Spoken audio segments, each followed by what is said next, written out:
Top 10 Best and Worst Christmas TV Specials. I'm sure most people have their favorite Christmas specials, but did you know that most of the 5 best were made in the 1960s, and all of the worst of the lot weren't? Did you also know that 3 of the top 5 were based on songs, the 4th on a book and the 5th on one of the greatest comic strips of all time? In other words, the best ones were adapted from cultural icons. Most of the worst were adapted from flavors of the month.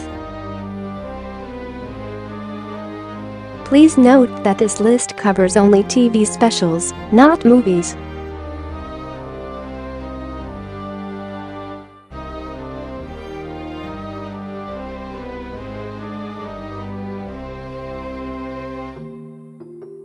The best Christmas TV specials.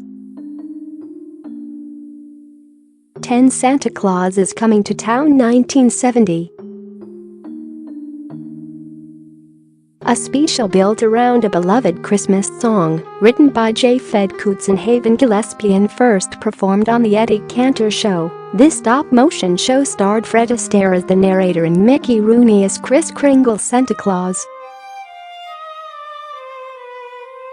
It's been a favorite for 3 decades. 9 Frosty the Snowman 1969. Frosty What a Hokey special designed around a silly but great Christmas song.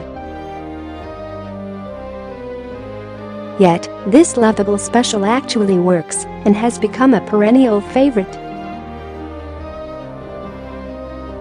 At the very least, kids of future generations will be introduced to the great Jimmy the Schnoz Durante thanks to this special. 8 Rudolph the Red-Nosed Reindeer 1964. Bumble's Bounce. Did you know that? I didn't, at least, not until I first saw this terrific special, which has aired every year, several times, in fact, since 1964, making it the longest-running Christmas special. It's based on the 1939 song written by Johnny Marks. Gene Autry turned it into a monster hit. Best parts: Burl Ives singing Have a Holly Jolly Christmas, and the Bumble attacks our heroes at the edge of the ocean. Hey, when I was 7, that was scary stuff. 7 How the Grinch Stole Christmas 1966. I almost made this number 1. The great horror icon Boris Frankenstein Karloff provided fitting narrative and the voice of the Grinch. Quite possibly the most memorable song from any animated special or series or film is the great ditty You're a Mean One, Mr. Best line. The 3 words that describe you best are as follows, and I quote, stink. Stank. Stunk. 6 Charlie Brown Christmas 1965. It's the granddaddy of all Christmas specials. You have to read the Wikipedia article to get a full understanding of the quirks and low production values that make this special so great. Selections from Vince Guaraldi's brilliant soundtrack are features of Christmas music every year.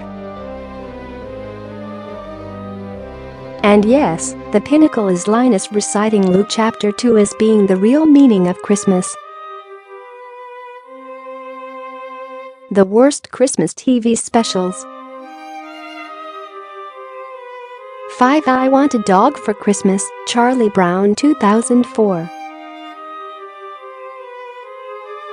Mary CHRI $$, Charlie Brown. This excuse for a Peanut special is quite a long way from its magnificent predecessor. Its crass commercialism contrasts sharply and drearily with the original's quest for the true meaning of Christmas. For Christmas Comes to Pac-Land between 1982 and 1984. Yeah. Pac-Man and Christmas.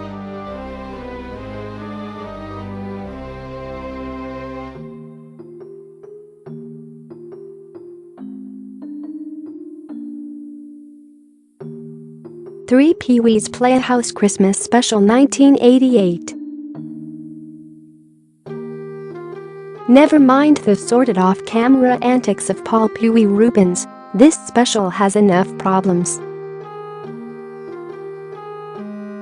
Amid the guest star turns of Whoopi Goldberg, The Oprah, Joan Rivers, Zsa Zsa Gabor and Chero, Pee-wee has to contend with the problem of his mounting fruitcake collection incentive demanding that he shorten his wish list. Oh, how terrible. To He-Man and She-Ra's A Christmas Special 1985. You have got to be kidding. The king and queen of 1980's 30-minute toy commercials, He-Man and She-Ra saved Christmas from the evil forces of Skeletor and Hordak. Man, I can't even write that without losing IQ points, says Prince Adam at the end. Though we celebrate it and get presents, Christmas is about caring, sharing and goodwill, and its spirit is within all of us. Translation: this hour-long special was designed to make you feel good about asking your parents to buy you more Masters of the Universe toys. Won the Star Wars Holiday Special 1978. Jefferson Starship, Diane Carroll, Art Carney, Harvey Korman, B. Arthur. Don't those names just scream Star Wars? No? You're right. Darth Lucas hates this thing so much he never wants it released. But it is an absolute must-see, and not just for the first introduction of Boba Fett, nerd alert, but to see what looks like an inebriated Carrie Fisher singing one of the most gag-inducing pieces of schlock ever made.